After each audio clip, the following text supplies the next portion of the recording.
gang. It's Neil Whitman, the old soldier, back, and this time we're going to actually talk a little bit about current events. Not something I typically do, but it's a good thing for us to look at the moment, as events are pretty wild. And we're going to look at it in a bit of a critical way that hopefully will last the test of time here. We're going to look at the United States. The United States is in chaos right now.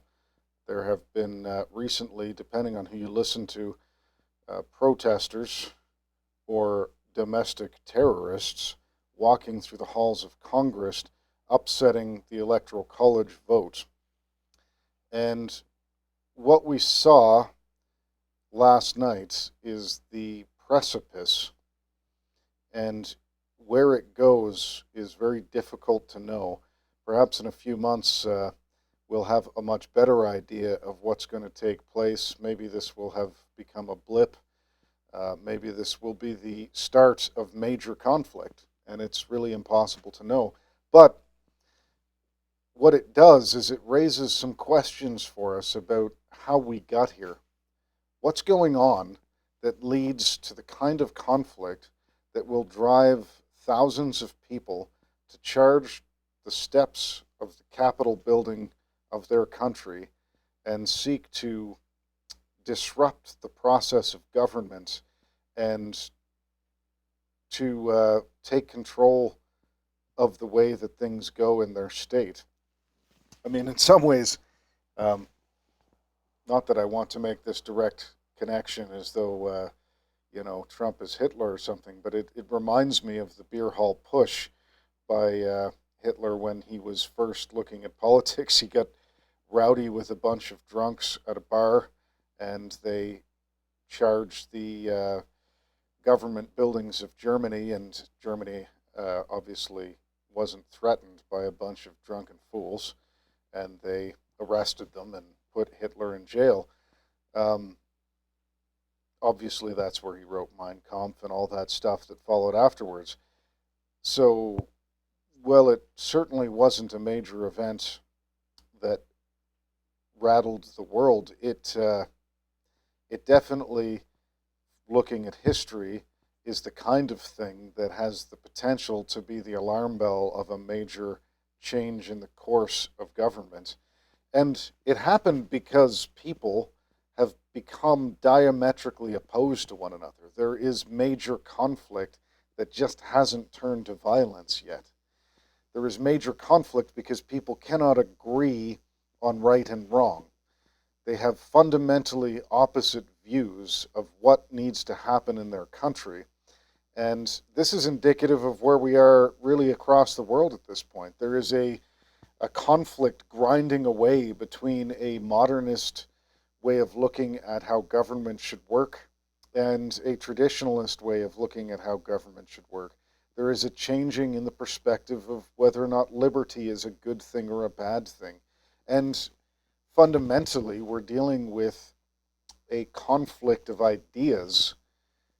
And how do we respond to that? What are we supposed to do with these things? Now, there's this adage growing up that most of you will have heard many times in your life. I'm not sure if it's as prevalent today as it used to be, because in one sense, religion has ceased to be a major player as it was even 30 years ago. But it was the idea that all war started from religion, that religion was the source of all conflict. And to, in a sense, depending on what you mean by religion, that's absolutely true. If you just mean religion in the sense of organized religion, well, obviously that's not true because, well, a lot of people have died under regimes that were not overtly religious in the obvious traditional sense of having a structured way of worshiping God or gods. Certainly the socialist, Soviet Socialist Republic was not religious in that sense, but they had a very religious worldview. They had a very specific perception of what right was, of what God was or wasn't, and that they held it to such a fanatical standard that anyone who opposed became an enemy of the state. And so what we're seeing here is this deepening radicalization of polarized ideas, where people on one side look at Donald Trump and say he's the great Satan. People on the other side look at Donald Trump and they say he's the great savior. And how does that happen is the question. What is going on that lets that happen, and how are we supposed to respond to it in a sane way? That we need to answer for ourselves. We try to deal on this channel with building integrity in ourselves so that we are resilient and that we are robust to resist those things in the world that seek to kind of grind us down and crush us. We try to find a firm foundation of truth to hold on to stand on, so that when the world brings us terrible circumstances, we have a way to cope with that. That's what I'm offering by way of what I hope is wisdom here. And in the midst of what potentially could turn into a major shift in the way that government works, potentially even civil war, as many predict, and it's not as absurd as some might think. We have to be ready to know how to respond to that. Now, I think maybe for starting this conversation, something that might be useful is to explore the nature of conflict by looking at other conflicts which we're kind of able to distance ourselves emotionally from, at least to a degree. And one of those with which I am fairly familiar is the Palestinian-Israeli conflict. I spent a year in Jerusalem working with the United States Security Coordinator for Peace in the Middle East as a military attaché to their consulate, and to our consulate for that matter here in Canada, but working under the United States and with their State Department in that ongoing, protracted conflict. Now, what you need to understand when you look at conflict like that is it is inherently religious, but not in the way that you would think. Because really, the Palestinians are not an especially fanatical Islamist body. There are some Islamist extremists there, but in the main, they're a nationalist population. Their concern has far less to do with their religion than it does to do with their rights as a nation and as a people. The Israelis, although Jewish, and some of them are very religious, the Orthodox and ultra-Orthodox Jews certainly are, but they're largely secular, and their constitution is largely secular. So you have these two conflicting bodies that are occupying the same space, and they are at constant war against one another. And what you need to understand about that conflict is it's not simple. The conflict is very difficult to tear apart and to understand right and wrong in, because both sides have enormous justification for being upset with the other, and both sides commit grievous crimes against one another. And both sides feel justified in doing so because of the grievances that they have. What's actually happening there is a lot more nuanced than most people understand, because when you get down to the roots of that particular conflict, it has to do with more than just a religious right of return on behalf of the Jews. Certainly that's a big part of it, but they legally bought lands that made up about half of the territory of Israel. When they decided to go it alone, they did so with the support of many Arabs who had fought with them for independence of the region. About a third of the population of Israeli citizens are in fact Muslim, and they have citizenship because they supported Israel in that bid for independence from the surrounding regions. And then when they established their independence, the surrounding nations, virtually all of them, decided to attack Israel and to try and destroy them. And that included those Palestinians who had been inhabitants of the land and who were now moved about and shifted to meet some sort of UN standard of living.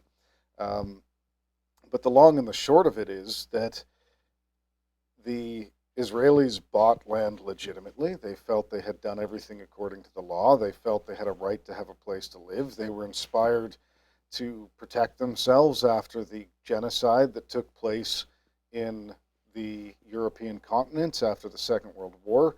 And they tried to do it peacefully. And they were attacked, and they defended themselves, and they fought back, and they won. And the Palestinians felt that they had been unjustly removed from their homes. Many of them felt that Israel didn't have a right to exist. They still do. And they fought according to their own beliefs. Now, which one was right? Or is it even possible to say that one was right and one was wrong? Or maybe both have legitimate reasons to believe what they believe? How do you resolve that conflict? What are you going to do? Like, how are you going to make this thing work in the future when both sides are basically filled with history of murder against their people by the other side, and both consider the other side's violence unjustified? Both believe their own violence is justified. What are you going to do with a conflict like that? Now, step back from that sort of intractable problem a bit and ask yourself what's actually the root of the violence. It is, at the base of it, it is a religious ideology of one kind or another, but it is a worldly religious ideology, and that it has its stake in this world, that it seeks to save this world and this life. Both sides are worried about land. Both sides ultimately are worried about their children having land and having prosperity in this life. That's what it comes down to. Now, if it was just about faith, if it was just about whose God was right, the conflict would be entirely different.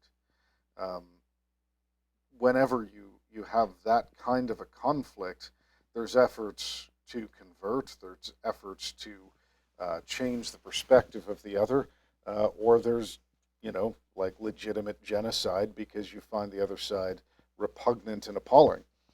But when it is about this world and about having land and prosperity in this world, about life in this world, then all of a sudden uh, you change the nature of the conflict fundamentally, because when you get right down to it, there is no way to have prosperity in this world without costing somebody else.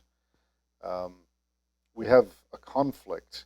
We have a an impossible problem. What you're actually fighting against is not truly the enemy that you have declared. They're simply a scapegoat. The fact is that your suffering in this life is endemic to human existence. And when you make somebody else the source or the demon who has brought about this suffering, then they must be destroyed, right? And you no longer have to confront this suffering and this life as though the problem might be you and it might just be being a human. No, I now have somebody to attack, and if I can just destroy them, then suffering will go away, right? That's what's going on. And when you look at the states, you can see it so clearly. Like, Trump killed 350,000 Americans. No, Trump didn't kill 350,000 Americans. That's stupid. A virus killed 350,000 Americans. You couldn't probably force 300, those Americans who were killed by the virus, you probably couldn't have forced the vast majority of them to not go out and socialize without masks unless you tried to do it at gunpoint, and then you would have started a civil war for sure.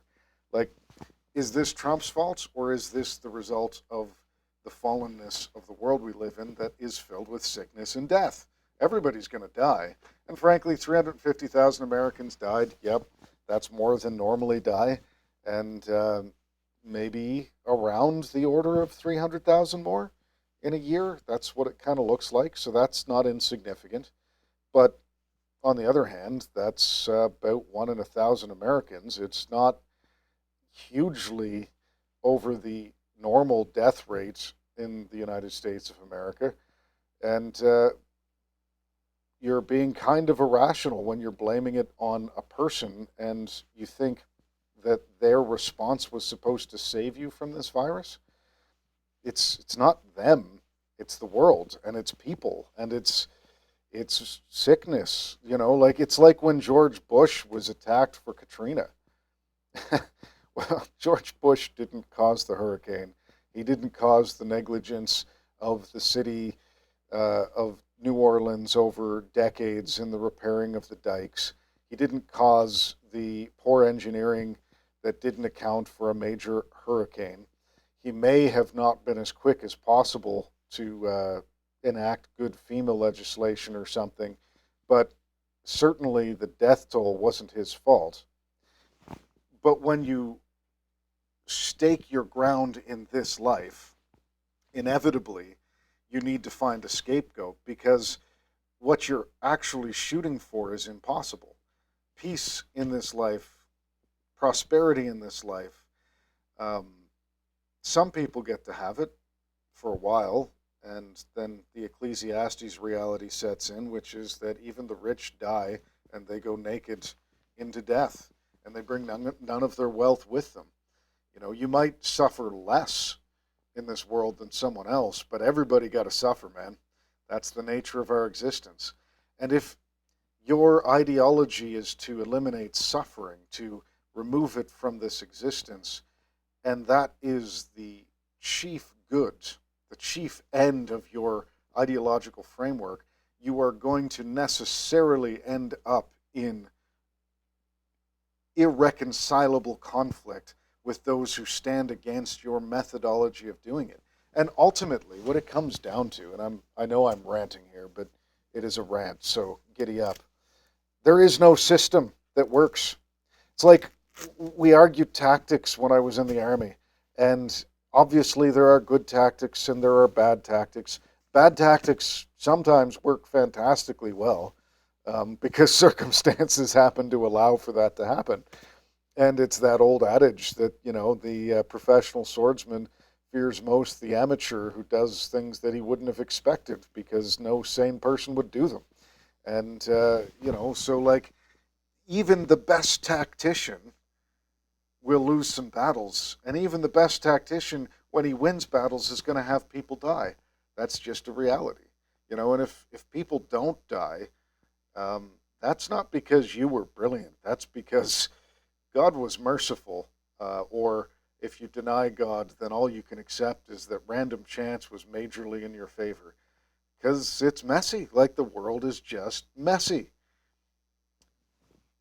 The world is doomed, and all men are doomed. Any religion or ideology that tries to save the world can't win. And fundamentally, if we tie ourselves to a worldly ideology that's going to try and save this world and make it good and make it death free, it ain't going to happen, guys. And you're going to be driven to madness and despair and fury at those who stand against you.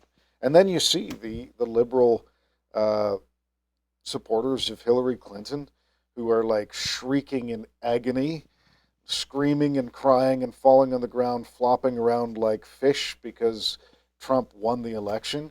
You see those people who believed that Trump was going to win in spite of evidence to the contrary, who just refused to accept the possibility that the American people were kind of annoyed with Trump's rather offensive communication. And, probably misrepresented, frankly, by the media in what he actually accomplished. But beside the point, he lost the election. I won't go and say fair and square and upset everyone here who supports him, but the bottom line is that he lost, man, and Biden did win by a really large margin that probably wasn't, even though I'm fully willing to accept fraud. There's fraud in every election, and I'm sure there was lots in this one. but probably not 7 million votes worth. And, the bottom line is that you're the fury of those people, the agony at the defeat of Trump has a really clear indicator that you are not looking at Trump properly. You're looking at him as a savior. He's the one who's going to be the eliminator of the bad in your life. He's going to save you from the bad. Well, every human leader fails. Like Churchill was pretty solid for England during the Second World War, but he was not a perfect man. Like the guy was a drunk, and he did make mistakes. And from a Canadian perspective, he threw us at Dieppe, and we got ground up on the beaches of Dieppe. And at the end of all that, in his 5-volume set of the Second World War, he shrugged it off in 2 paragraphs and was like, it was a successful raid, and we learned everything that we needed to learn. Huzzah. You know? He wasn't the great savior. He was the right man in the right place. But ultimately, that war was terrible, and he didn't make it less terrible. He maybe led us to victory, and we can certainly look at Chamberlain and say, well, he led us to defeat. But what is your hope in? What are you looking for out of all this? Because when you look for freedom from death, you are not going to find it in any system. If you, like, I have friends who are staunch capitalists, and they're like, capitalism is the only way. No, it's not. I'm sorry. But, capitalism is just as corrupt as the people who are ruling in the society. And a capitalist system that does not have any moral ethical framework of justice or compassion is terrible. It is, and it's just going to oppress and corrupt and exploit people, and that's what it's going to do, because that's what people do. And a communist system or a socialist system is also equally and probably worse, in that the people who run it, if they don't have they might be driven by compassion, but then they aren't driven by justice, and they don't have a sense of any restraint against using whatever other people's means possible to achieve their goals. And ultimately, every socialist system, every communist system has just become a tyranny, because that's what people do. We have power, and then we gain more power, and we might lie to ourselves that we're doing it for the good of our nation, but ultimately, it ends up with billionaire oligarchs running the center, usually murdering each other constantly for more power, and it all sucks for the guy who's on the ground, the poor shopkeeper, the poor laborer who can't make ends meet and feed his family, or can just barely eke out a subsistence survival. Like, these systems are not your salvation, because the world is broken and you can't escape death and suffering. None of these systems will work. So, at the end of the day, what you need to look at is, why are you upset? Why are you gnashing your teeth at one side or the other's dominance? There's a story in the Old Testament. I recently did a video on this, probably not one of my better ones, but it's on Gideon. And Gideon, there's a particular thing that happens when he sort of starts standing up against the oppressors of Israel. He smashes 2 of their idols, one to Baal and one to Asherah, or an Asherah pole or whatever. And the people are angry, and they want to kill him because he's assaulted their gods, right? And his father stands up and says, Baal's upset about this. Let him defend himself. If any one of you wants to hurt my son for this, then I'm going to kill him. Let Baal defend himself, right? Same thing. Let Trump defend himself. Let capitalism defend itself. It's not the savior that you're looking for. These worldly systems cannot ultimately save anything. But but there is a different perspective. And that perspective is the one from which God says, Psalms 2 is a good one for this, if you want to look it up. Why do the nations strive against me and conspire in vain? The kings seek to overthrow God, and he laughs. He laughs at their vanity because he will destroy them. God's not threatened. You know, all of these things, I mean, I'm constantly being asked, how are we going to save the West? We're not going to save the West. Like, what do you think? Look at history. I mean, maybe the West will be redeemed. If it is, it's because people turn back to the truth in a large number. So if you want to be part of that, then turn to the truth. You know, seek truth, and the truth will set you free. Share it with some others, and we might all get to be free. But nations fall. Like the United States is going to collapse. It is. Might not happen tomorrow.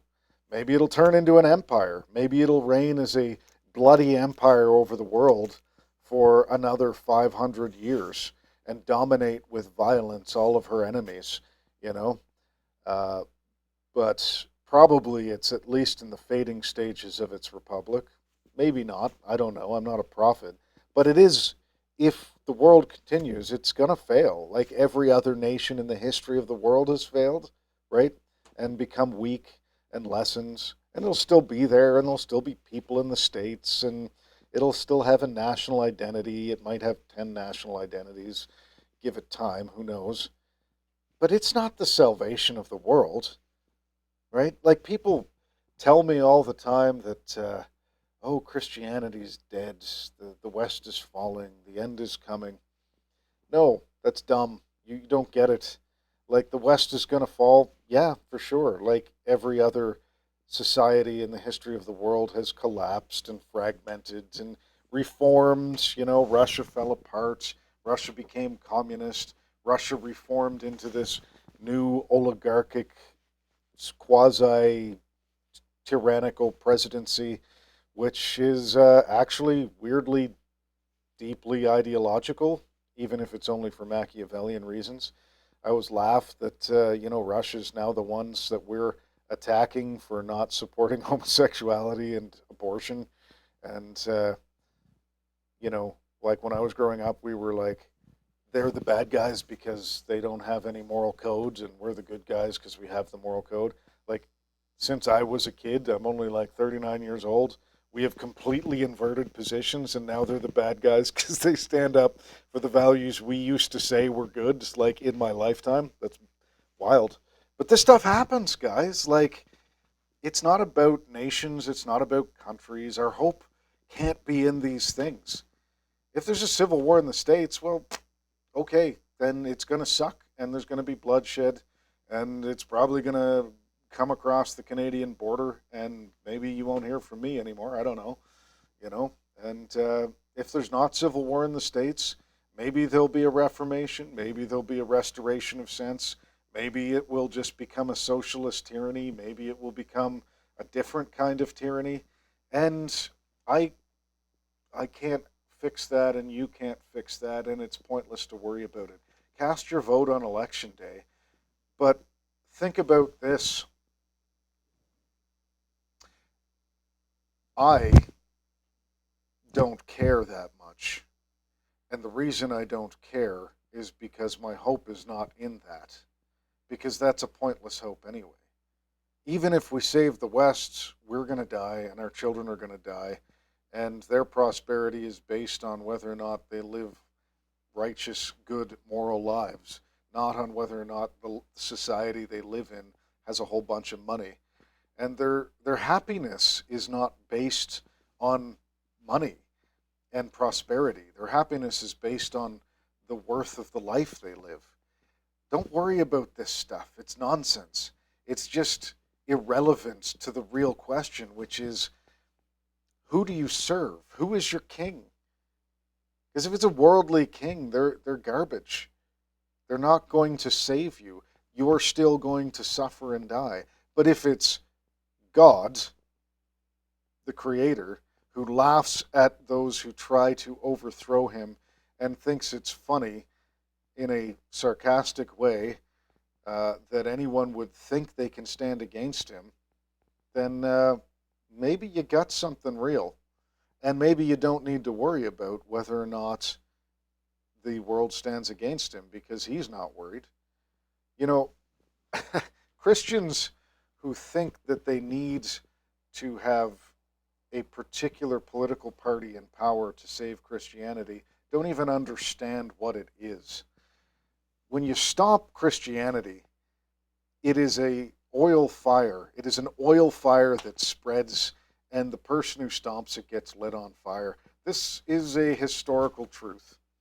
And, I'm not worried about it. I might go to jail, and I'm not really worried about that. I might, someday find myself being tortured. It's happened many times before, so it's not insane because I believe things are true. Like, there are two genders. And, I, I don't really care if you want to try and tell me that's not true because I believe that it is. And I think science is pretty settled on that one. But, you want to throw me in jail for that, then give her. But the reality is that that won't shake God's kingdom. It won't even take me out of it because I belong to the kingdom that is actually indestructible. Like when the world falls apart, she's still going to be here. And my hope just is not in this world. It's very peaceful, actually. I mean, it's sad looking at Rome burn. It's sad looking at a tradition fall apart. I don't want my children to live in an apocalyptic wasteland following a major civil war or die in a civil war. Not really what I'd hope for them, but if they live well in that circumstance and they honor God, I'm pretty at peace with that, to be honest with you. Worry about how you live your life. Worry about who you serve. And ask yourself if who you serve is as worthy as the God who can't be defeated. Is Christianity going to fall if the West falls? No. Come on. Like, China's desperately trying to crush Christianity, and it's grown from 30 million in 96 to like 130 million today. It's like a tenth of the population of China is now Christian. Chances are, if God has a sense of humor, it'll be the Chinese Christian empire and we'll be the dark, evil empire that they end up crushing. Like, I'm not worried. Iran has a major, it's the fastest growing Christian population in the world. Iran, you know, like Nigeria is a place where Christians are being put to death constantly, and yet Christianity is growing in Africa to the point where it's now the majority religion and it overwhelms the Islamic population. And you just can't stomp this stuff out because it's real hope. It's real. The power is real. The power of hope that doesn't tie you down to trying not to die because I know that death cannot keep me from the truth and from life. Take my life. It's all good. I don't need it. Crush my body. It's fine because I have a new one. It's waiting for me. Can you say that? Can you say you have that peace? And if not, then maybe ask yourself, are you even on the right team? Is the hope that you have even a worthwhile hope? Hope that challenges you, and I am interested to hear what you have to say about it. This crazy rant that ran all over the place, but I always structure these things, and then I just kind of go off. So it is what it is.